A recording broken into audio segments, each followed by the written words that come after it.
Welcome back to So Lead Saturday. I'm Chibi version of Vaishali Lambe, and today we are talking about will AI replace product managers? For professionals thinking about their AI careers, this topic matters because AI may replace repetitive tasks, but not product judgment and stakeholder leadership. The market is changing quickly, but the winning skill is not chasing every new tool. The winning skill is knowing how to connect tools to outcomes.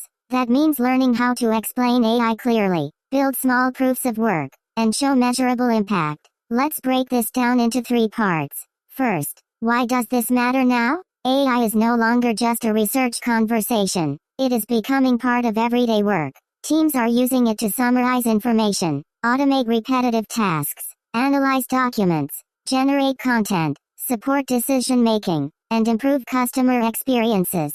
But this creates a challenge. When every tool claims to be intelligent, leaders and professionals need a better way to separate hype from real value. That brings us to the second point. What do most people misunderstand? Most people focus too much on the tool and not enough on the workflow. A tool can be impressive in a demo, but if it does not fit into the way people actually work, it will not create lasting impact. This is why so many AI pilots look exciting at first but struggle to scale. The real question is not whether AI can produce an answer. The real question is whether that answer is useful, trusted, measurable, and connected to a decision or action. Now let's make this practical. Imagine a team trying to improve a recurring workflow. Maybe they are reviewing customer feedback, preparing weekly reports, answering internal questions, creating product documentation, or analyzing operational risks.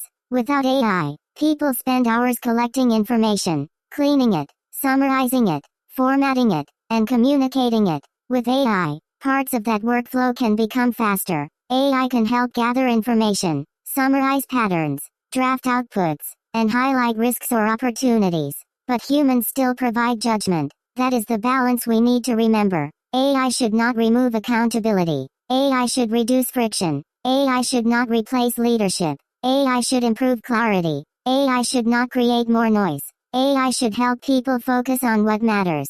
This is especially important in enterprise environments. In large organizations, AI adoption depends on trust, governance, data quality, stakeholder alignment, and change management. A powerful model is not enough. You need clear use cases, clean inputs, defined ownership, evaluation criteria, human review, risk controls, and a feedback loop. That is what turns AI from a cool experiment into a useful system. For leaders, the action step is simple. Pick one workflow where your team repeatedly spends time searching, summarizing, formatting, or transferring information. Map the current process.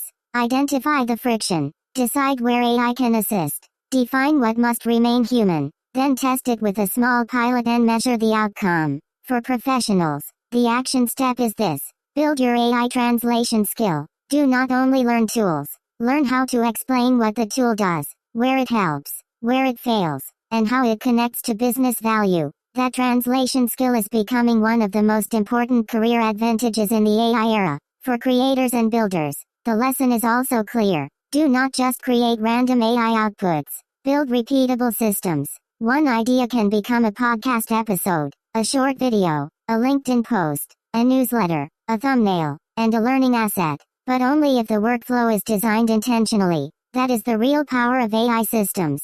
Not magic, not hype, not automation for the sake of automation. The real power is helping people think better, work faster, and communicate more clearly. Before we close, here is the leadership takeaway. In the AI era, the advantage goes to people who can simplify complexity, connect technology to real outcomes, and build systems that people can actually use. That is what effective AI leadership looks like. Thank you for listening to So Lead Saturday. If this episode helped you think differently, follow the podcast, share it with someone building in this space, and send me one topic you want me to simplify next. I'm Chibi version of Vaishali Lambe, and I'll see you in the next episode.